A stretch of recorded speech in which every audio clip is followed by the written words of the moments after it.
chercher Bertrand, peut-être.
Ça donne 2 minutes. Ça va récupérer Bertrand.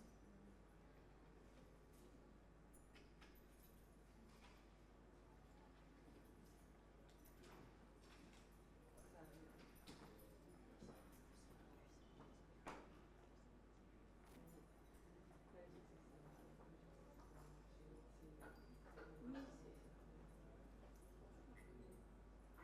Bonjour, bienvenue. On vous attendait.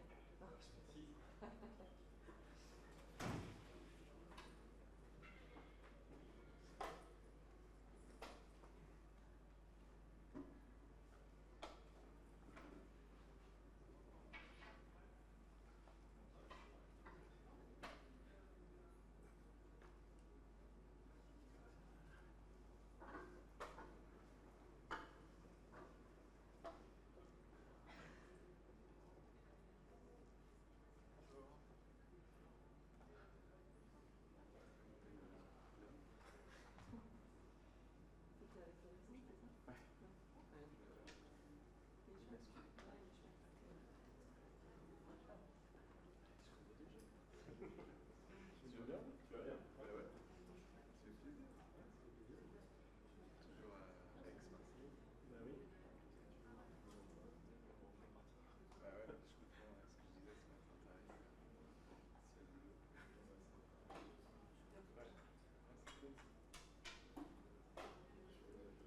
cool.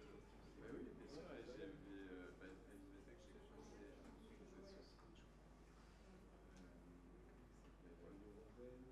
Qui s'appelle Non. Non. Alors, mince, je sais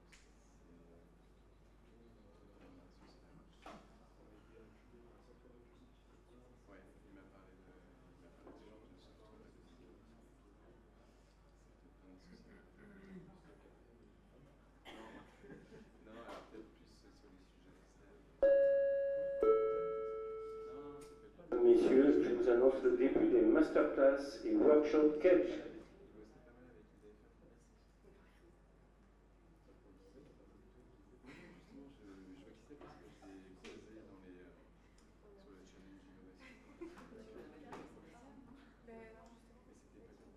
Mais c'était pas comme ouais, c'est parti. Mais là, comme je l'ai un peu chargé, je la fais pas rouler. Mais quand elle est plus légère, tu peux. On va démarrer peut-être?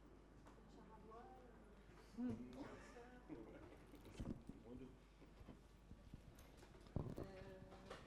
Ouais, je comprends.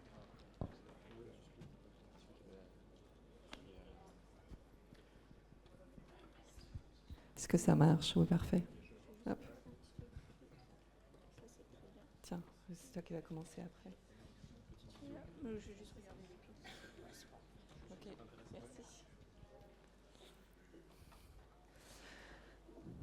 Bonjour à tous, du coup, bienvenue dans cette masterclass. Vous avez les idées, nous avons la data que nous avons imaginée et réfléchie avec France Travail, donc nous SNCF avec Anaïs que vous allez entendre tout à l'heure et donc Bertrand qui est notre expert data de notre côté. On est ravis du coup de vous accueillir. Juste pour introduire très rapidement le sujet, l'année dernière, je ne sais pas si certains d'entre vous étaient là, mais on avait lancé une autre masterclass sur le thème Start-up, grand groupe, je t'aime, moi non plus. L'idée, c'est d'essayer d'aller un cran plus loin et de voir qu'il y a peut-être d'autres moyens, enfin en tout cas, il y a des moyens de collaborer aussi. Et l'open data est un sujet qu'on n'a peut-être pas beaucoup exploré encore sur la région. Donc l'idée, c'est justement de vous parler un peu de toutes les données qu'en tant qu'entreprise publique, nous mettons à disposition. Et si vous avez des idées, alors du coup, peut-être qu'il y a de la création de valeur derrière qui est pas très loin. Donc l'idée, c'est on a à peu près, on va dire, une 20 minutes à peu près d'échange avec des témoignages de start-up aussi. On a la chance d'avoir Timothée de WeMap qui est là avec nous aujourd'hui. Et puis on aura une autre start-up aussi qui est à distance, qui nous rejoindra pour pouvoir témoigner du coup de ce qu'elle a fait. Et on se gardera 10 minutes pour vos questions. Donc si ça vous va, on va dérouler un peu les échanges et le partage qu'on voulait vous faire. Et puis on se garde 10-15 minutes sur la fin pour échanger. OK ? Anaïs, je te laisse...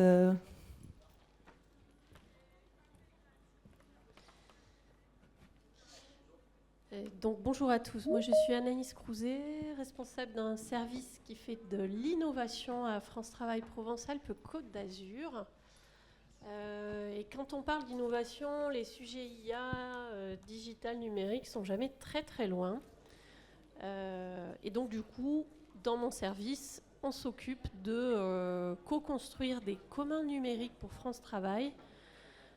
Parce qu'on a une conviction, c'est que seul on ne peut pas grand-chose et que construire ensemble avec des partenaires des outils qu'on range en fait dans l'appellation commun numérique mais qui sont au bénéfice et converse au patrimoine de tous, c'est important parce que la donnée n'a de valeur que si elle est utilisée et qu'elle est utilisée pas forcément que par France Travail. Voilà pour ma présentation. Tu veux suivre ou je poursuis ma petite présentation ? Vas-y Bertrand. Pour faire passer des... Donc je suis Bertrand Béliou, je travaille à la SNCF, à la direction numérique du groupe. Donc c'est la holding SNCF. La SNCF, c'est beaucoup d'entreprises différentes aujourd'hui. Et je m'occupe des sujets de plateforme, de partage de données. L'open data, que vous connaissez peut-être, qui est en libre service. Donc il y a à peu près 180 jeux de données disponibles. Et puis l'API SNCF, donc là c'est les données qui sont aussi en open data, les horaires des trains, tout ce qui est information voyageur, les perturbations, mais de façon plus industrielle. Et enfin, celui du milieu, le data sharing, c'est le partage de données sous conditions à travers ce qu'on appelle les data spaces, qui sont mis en place souvent de façon sectorielle. Et donc là, nous, on est investi beaucoup dans un data space qui s'appelle EONAX, avec quelques acteurs d'ailleurs locaux, notamment l'aéroport d'Aix-Marseille-Provence, et puis WeMap, qui est ici présent et que vous entendrez tout à l'heure. Ce qui est intéressant dans ce projet EONAX de data sharing, c'est que ça regroupe des acteurs de la mobilité des personnes, du transport logistique, donc il y a aussi CMA-CGM, qui est juste là-bas, qui en fait partie, et puis le tourisme aussi. Donc sur ces trois secteurs, il y a plein de données à se partager pour créer des cas d'usage et de la valeur. Alors sur mes convictions, alors je suis aussi administrateur de la fabrique des mobilités, que certains connaissent peut-être dans la salle. Donc j'ai toujours baigné dans cet univers tech, à la fois sur la partie open source et sur la partie open data. Donc cette partie commun numérique pour moi est importante. Certes, il y a l'intelligence artificielle qui est importante, vous en entendrez beaucoup parler encore aujourd'hui, mais tout ce qui est intelligence collective, j'ai toujours cru au fait que quand on partage des choses avec d'autres, on est plus intelligent et on a plus d'idées.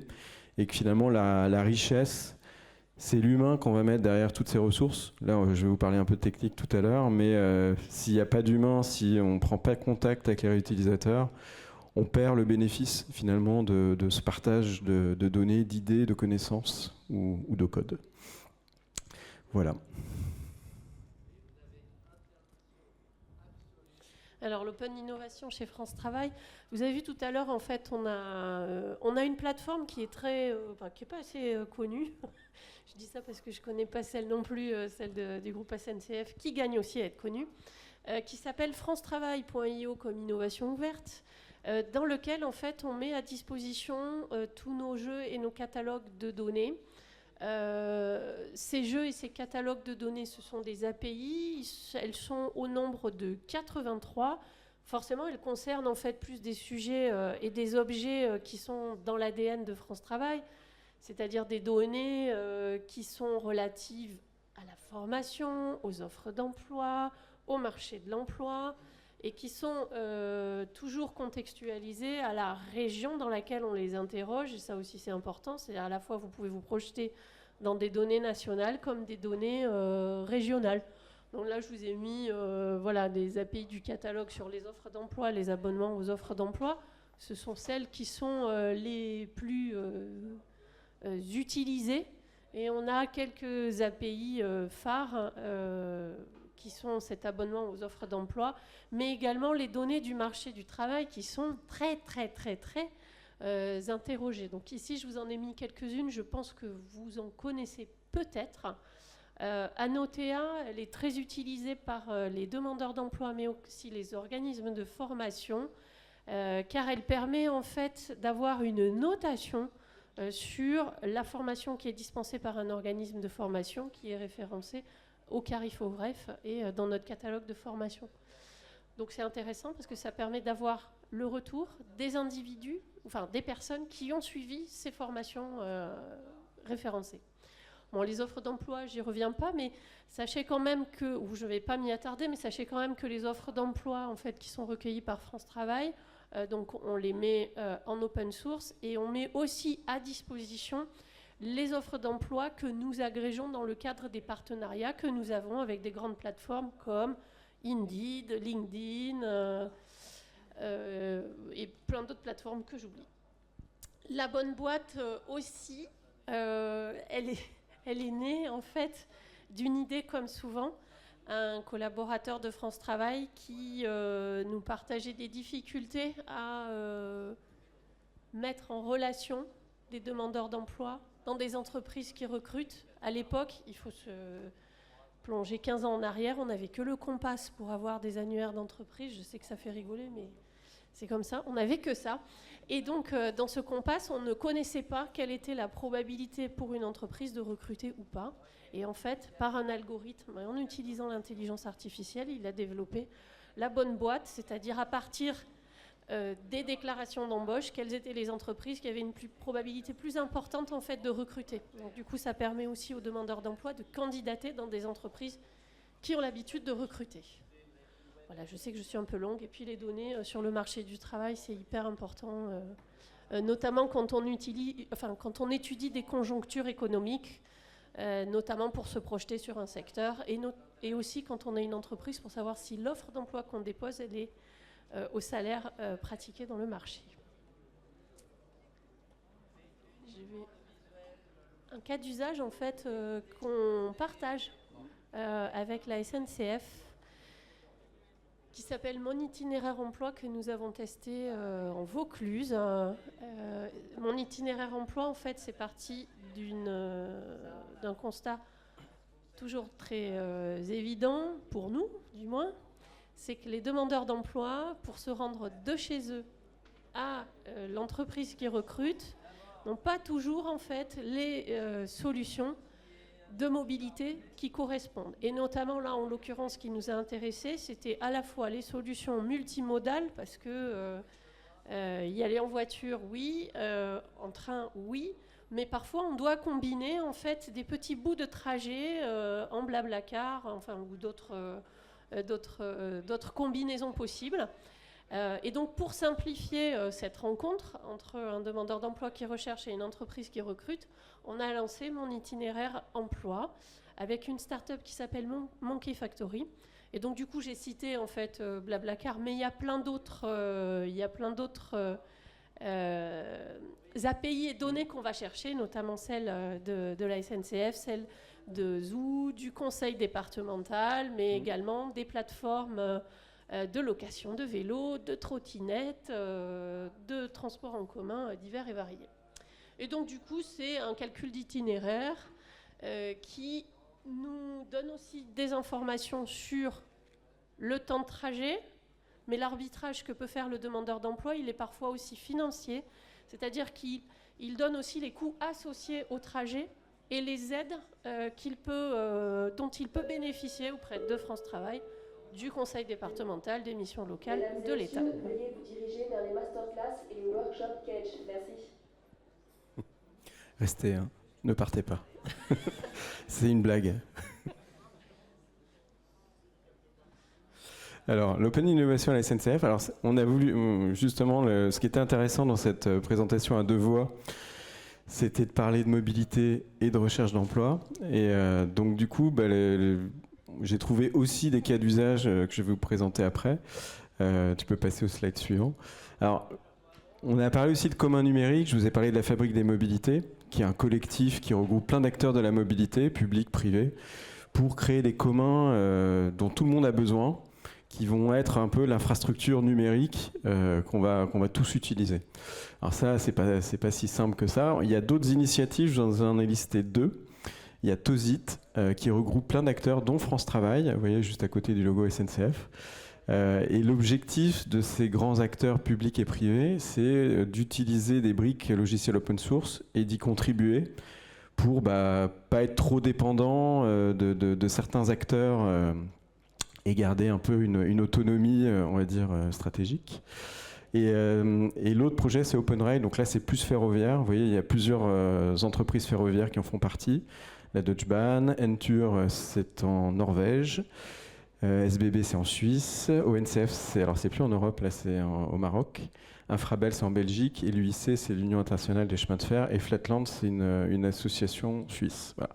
Donc, l'idée, c'est vraiment de se regrouper pour construire des communs et avancer en étant un peu plus forts tous ensemble. Et sur ces différents projets, on a des assets SNCF. Là, je vous ai listé TOC, qui est un asset qui a été développé en open source par SNCF Connect. C'est une plateforme conversationnelle. Et ce qui est intéressant, c'est que le fait de faire partie de Tozit, ça crée des liens. C'est un asset qui a été utilisé par France Travail dans un tout autre domaine que la mobilité. C'est aussi un asset qui a été utilisé par une banque, je crois que c'est Crédit Mutuel Arkea, récemment. Donc, ils l'utilisent, mais ils peuvent aussi contribuer s'ils veulent développer des briques nouvelles. Et l'autre exemple d'OpenRail, c'est le projet OSRD, qui est c'est un logiciel qui permet de calculer le nombre de trains maximum qu'on peut faire circuler sur les voies. Donc c'est important pour maximiser l'utilisation du réseau. Tu peux passer au suivant, s'il te plaît. Alors, la première brique, l'open data. Voilà. Donc c'est ce qu'il y a de plus simple.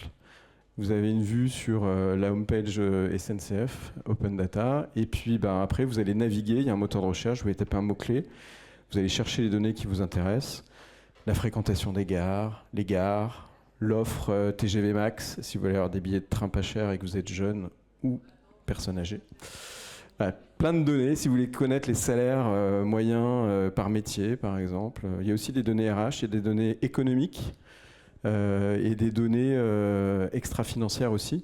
C'est des données importantes parce que c'est des données qui sont regardées aussi beaucoup par les analystes financiers qui mettent des notes aux entreprises et aux États aussi parfois. Donc il faut mieux avoir des bonnes notes pour avoir des capacités d'emprunt plus importantes. Donc ça sert à plein de gens, en fait, ces données. Ça peut être des étudiants. Tout à l'heure, j'ai rencontré des gens d'Albert School. Ils utilisent l'open data. Mais ça peut être aussi des startups, des grands groupes, des ministères aussi qui font plein d'études, notamment avec des données open data SNCF. Tu peux passer à la suivante. Donc finalement, tant qu'on peut, on fait de l'open data parce que c'est ce qui coûte le moins cher aujourd'hui. Il n'y a pas de guichet, les gens se servent, mais la contrepartie, c'est qu'on ne connaît qu'une toute petite partie des 20 000 utilisateurs mensuels qu'on a. On ne peut pas avoir le beurre et l'argent du beurre. Donc l'autre projet, je vous en ai parlé un petit peu tout à l'heure en intro, c'est EONAX. Donc vous voyez, il y a beaucoup de partenaires dans EONAX. On est sur 3 secteurs d'activité, comme je vous le disais. La mobilité des personnes, le transport de marchandises, qui sont les deux grandes jambes du groupe SNCF. On est surtout connu pour la mobilité des personnes, mais on a aussi Géodis et Rail Logistique Europe, qui sont des acteurs importants du transport de marchandises. Et enfin, le troisième secteur, c'est le tourisme. Alors, on n'est pas encore dans le tourisme, mais c'est quand même un vecteur important de déplacement, puisque la France, c'est un des pays les plus touristiques du monde. Donc, l'objectif aussi derrière, quand on travaille À la SNCF, on travaille sur la mobilité bas carbone. Mais les acteurs du tourisme, ils veulent aussi développer ce qu'on appelle le tourisme bas carbone. Faire en sorte que les gens prennent plus des modes décarbonés, puisque une grosse partie du carbone qui est produit dans le tourisme, il vient des transports. Je crois que c'est 2/3, si mes souvenirs sont bons. Donc EONAX, c'est une association, c'est un data space qui existe depuis quelques années et qui est financé à moitié par le privé, à moitié par le public, puisqu'on a eu un financement par la BPI France 2030. Et puis par le privé, vous voyez toutes les entreprises qui sont listées ici. Mesdames, Messieurs, veuillez vous diriger vers le masterclass et le workshop Cage. Alors, la troisième brique, l'API, je vous ai dit, c'est pour des usages plus industriels que l'open data. En fait, l'API, ce qui est intéressant, c'est pas tant de récupérer les données, parce que vous pouvez les avoir aussi en open data, les horaires à temps réel, c'est de venir récupérer des fonctionnalités. Calcul d'itinéraire, des isochrones, des prochains départs. Dans l'API, il y a plusieurs fonctionnalités comme ça. C'est une API freemium, donc c'est gratuit jusqu'à 5000 requêtes par jour. Et après, vous êtes dans une utilisation B2B où on va vous demander de payer quand même une partie parce que c'est quand même des coûts pour la SNCF. Elle est basée sur un logiciel qui avant était en open source, que je connais bien, qui s'appelle Navicia, qui malheureusement ne l'est plus. Ce qui est intéressant, c'est que c'est une API aussi qui est assez facile à utiliser. C'est une API ATOAS, je ne sais pas si ça va vous parler. Je ne vais pas rentrer dans la technique parce que je ne suis pas technicien non plus, donc pas dire de bêtises non plus. Tu peux passer à la suivante. Et ce qui est intéressant, c'est qu'au-delà de cette API, il y a aussi ce que j'appellerais une boîte à outils. On a construit tout un tas de choses pour finalement faciliter le travail des développeurs, pour que ce soit qu'on gagne du temps. Donc déjà, elle est documentée en anglais, pas besoin de parler français. Il y a des exemples, pas besoin d'être cheminot première langue pour comprendre des choses qui sont un peu métiers. Et puis la grosse plus-value, c'est la console d'API qui s'appelle le Navicia Playground. C'est un bac à sable qui vous permet vraiment de prendre en main l'API très vite et de gagner énormément de temps quand vous êtes développeur. Et puis avant, parce qu'avant j'étais dans l'entreprise qui faisait cette API, qui faisait le logiciel Navicia, donc je connais bien le sujet. On avait même développé, en plus de l'API, ce qu'on appelle des SDK, des Software Development Kit, et donc des SDK mobiles pour que dans n'importe quelle application, on puisse intégrer du calcul d'itinéraire, les prochains départs, par exemple une application de tourisme, une application de restaurant, comment y aller, enfin tout. Donc ça, c'était une grosse plus-value, je trouvais. Alors on ne le fait pas sur l'API SNCF pour le moment. Et puis il y avait une partie forum aussi qui était intéressante. Quand vous avez une communauté, et là en fait le gros sujet pour moi, c'est l'humain, je vous l'ai dit un peu tout à l'heure. C'est non seulement le support qu'on va apporter aux utilisateurs. Quand vous utilisez l'API, vous avez un support niveau 1 qui est gratuit. Vous avez un support niveau 2, là c'est si vous êtes dans une utilisation plus industrielle et que vous êtes client, on va dire. Et puis c'est aussi tous les moments privilégiés d'échange qu'on va avoir avec les utilisateurs sur des conseils qu'on va leur donner pour utiliser mieux l'API, faire moins de requêtes, utiliser plutôt une autre fonctionnalité que celle qu'ils utilisaient qui serait plus adaptée. Comprendre aussi ce qu'ils font avec, donc valoriser, faire le travail de valorisation. C'est important de comprendre les cas d'usage. Parfois, on découvre des choses dans d'autres secteurs d'activité, notamment dans la recherche d'emploi, qui fait partie des secteurs d'activité qui utilisent l'API et les données open data. Mais dans d'autres secteurs comme, je sais pas, l'immobilier, j'ai d'autres exemples, je pourrais pas tous vous les montrer. Tu peux passer à la suivante. Donc sur les cas d'usage, alors ça c'est un cas d'usage que j'avais il y a quelques années, je pense 8 ans, quand je travaillais sur Navicia, dans ma précédente entreprise. Et c'était un super cas d'usage, ils avaient fait une carte et en gros on disait où on habitait, on donnait le type de job qu'on cherchait, par exemple dans le stylisme. Et dans l'exemple que j'avais pris, j'étais 6 places de Clichy et je voulais avoir tous les boîtes qui recrutent dans le stylisme, je sais pas, à moins de 20 minutes de transport en commun. Donc ils viennent chercher l'API et ils interrogent, ils font une carte isochrone pour mesurer l'accessibilité en temps de transport à partir d'un point géographique, qui est là où habite le demandeur d'emploi. Donc voilà, c'est des petites choses toutes simples. Donc ils avaient fait ça à l'époque. Je ne sais pas si c'est encore en prod. En tout cas, la bonne boîte, on a parlé, ça existe encore. C'est la start-up d'État de France Travail. On peut passer à la suivante. Et puis une petite boîte avec qui j'ai repris contact très récemment. Pareil, que je connaissais de ma vie d'avant, il y a 6-7 ans, qui s'appelle Bim Bam Job, et que j'avais trouvé intéressante puisque c'était un job board. Donc il publie des annonces d'emploi pour des publics qui sont un peu éloignés de l'emploi. Des gens qui font de l'aide à domicile, par exemple, et qui sont amenés à se déplacer plusieurs fois dans la journée à plusieurs endroits. Et en gros, ils avaient fait un truc tout simple au début. Vous pouviez paramétrer le temps de transport par rapport aux annonces que vous cherchiez. Pour pas avoir... On y est, c'est bon. Tout va bien. Alors, pour une fois, c'est pas la SNCF qui est en retard. Voilà. Donc voilà, c'était tout simple, on pouvait paramétrer le temps de transport en commun, parce que souvent c'est des gens qui n'ont pas le permis et qu'il faut aussi accompagner. Et j'ai repris contact avec eux récemment, donc ils allaient même jusqu'après envoyer des SMS avec les itinéraires, avec les prochains passages, donc ça c'était plutôt pas mal, parce que ils n'avaient pas fait d'appli, c'est des gens qui n'ont pas forcément la 5G, qui n'ont pas forcément des smartphones, donc c'était beaucoup par SMS, donc très low-tech finalement. Mais super intéressant, et je les ai recontactés il n'y a pas longtemps parce qu'ils utilisent l'API SNCF, et maintenant ils sont 80, ça marche super bien, ils travaillent beaucoup avec France Travail d'ailleurs, et ils sont financés beaucoup aussi par les départements sur tout ce qui est social, et ils font de l'accompagnement sur l'emploi, ils lèvent tous les freins, et la mobilité c'est un des freins pour plein de gens.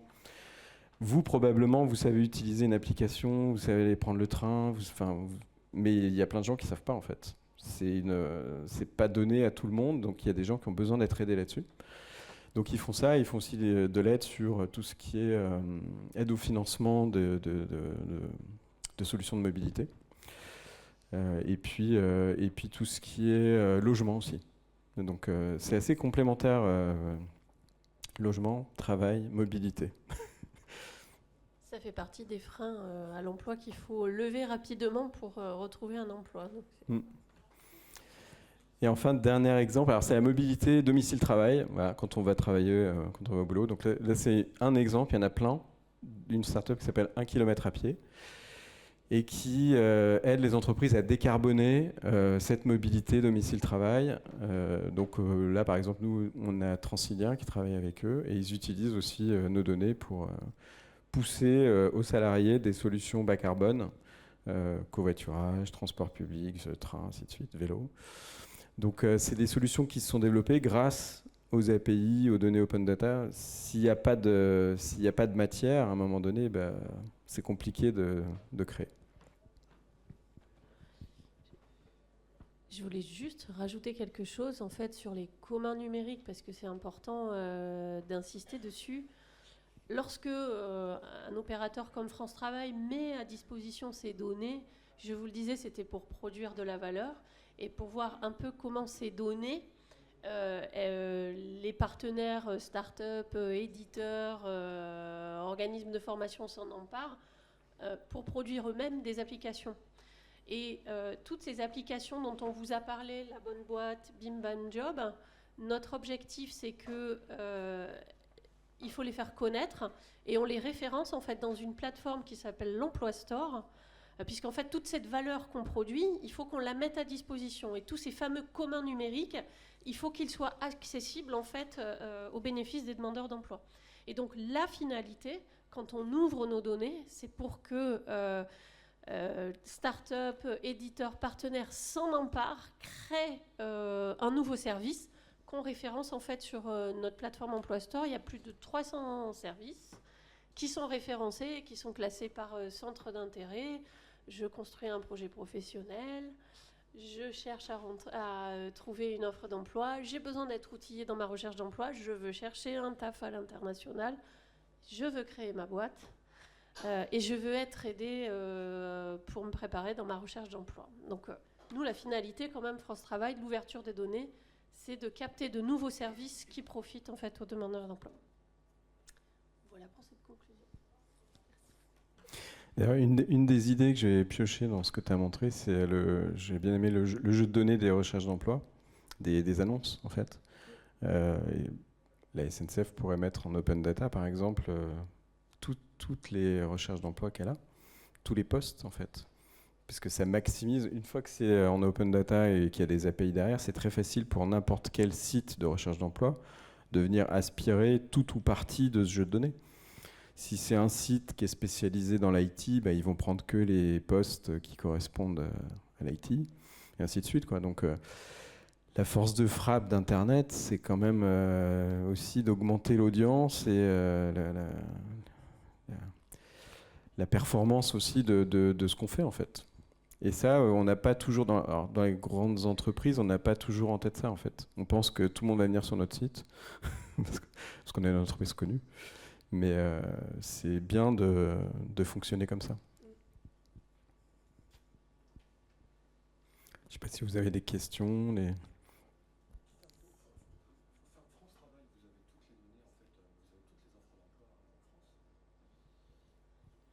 Non.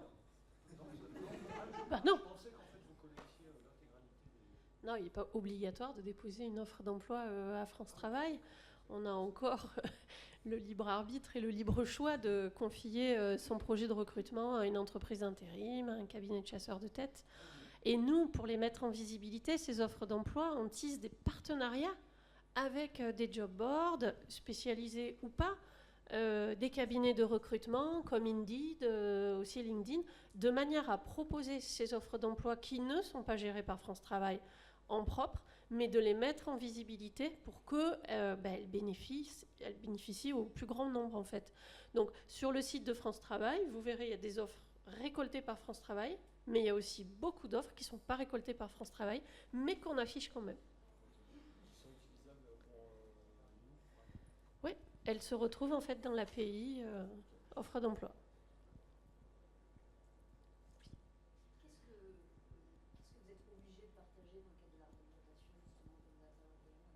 Alors nous, on a donc 80 jeux de données dans API, pardon. Sur ces API, il y en a qui sont accessibles par tout le monde, une vingtaine. Et ensuite, il y en a d'autres qui sont conditionnées. Celles qui sont conditionnées, c'est que rapidement, on va arriver sur des données personnelles qui vont peut-être identifier des individus, ce qu'on ne peut pas faire et ce qu'on ne fera pas, compte tenu de la réglementation et RGPD. Donc en fait, on a dans ces 20 jeux de données totalement ouverts sur les offres d'emploi, sur les métiers, les compétences. Et puis dans les données conditionnées, on passe en fait par une convention en fait sur de l'échange de données qui, en fonction en fait de la sensibilité de la donnée, qui peut aller jusqu'au NIR en fait. Donc en fonction de ce niveau de sensibilité, on va avoir des degrés de convention plus forts que d'autres. Tout à l'heure, tu disais en fait sur les données les plus utilisées. Nous, on sait que dans nos données les plus utilisées, c'est celles qui sont totalement ouvertes et totalement gratuites et qui ne nécessitent pas en fait de convention. Et elles sont très utilisées, ces données, par les organismes de formation, les universités, parce qu'en en fait, elles servent de bac à sable pour les étudiants qui s'exercent en fait avec ces API.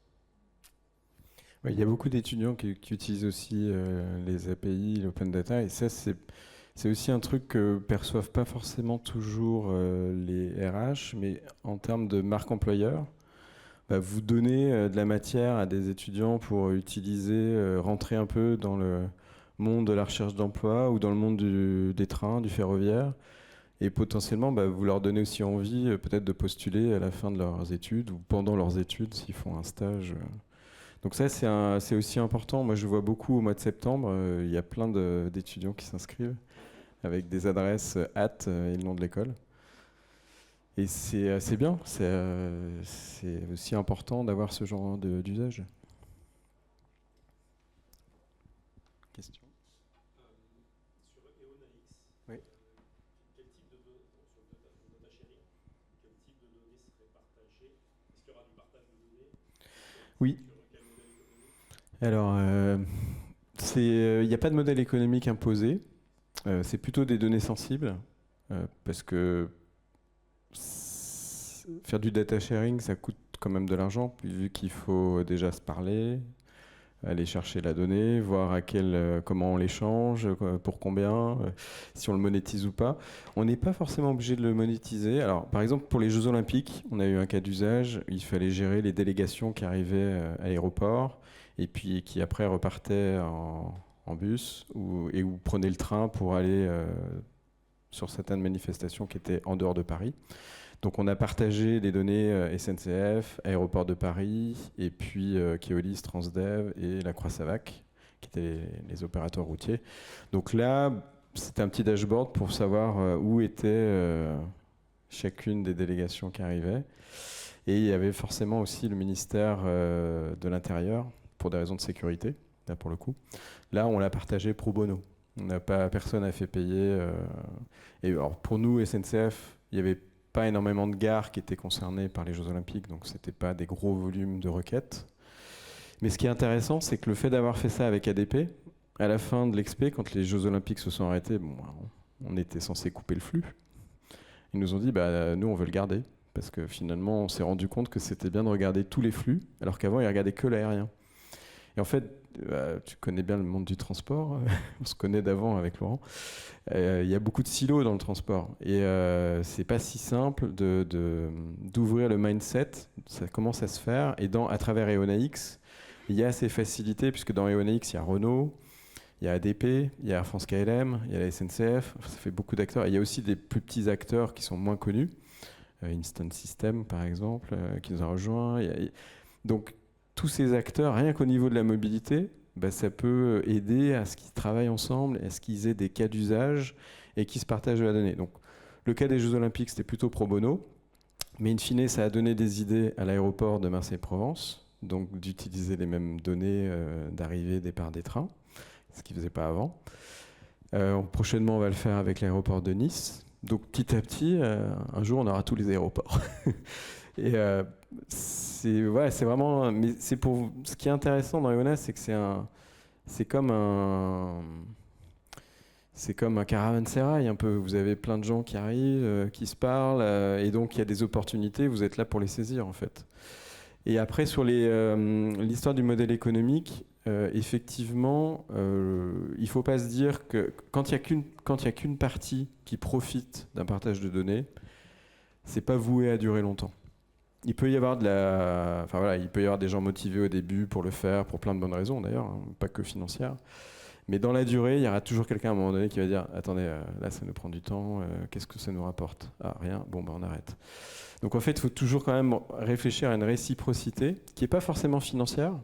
Là, on est en train d'expérimenter ça avec Atout France pour voir entre un acteur du tourisme et la SNCF, il y a des choses qui les intéressent sur comment les gens se déplacent en train en France. Et nous, il y a des choses qui nous intéressent sur les touristes étrangers, qu'on ne connaît pas bien, on connaît surtout les touristes français. Donc on est en train c'est un business de troc un peu, tu vois. C'est pas forcément sonnant et trébuchant, on ne dit pas c'est tant de centimes la requête. Et après, c'est au cas par cas, je pense. Et effectivement, parfois, il faudrait être dans un modèle payant parce qu'il y a des coûts. Et le numérique, c'est pas gratuit, hein. Il faut payer l'énergie, les serveurs, les gens qui sont derrière. Donc il faut qu'il y ait quand même un modèle économique, et un modèle économique qui peut être financier ou pas financier.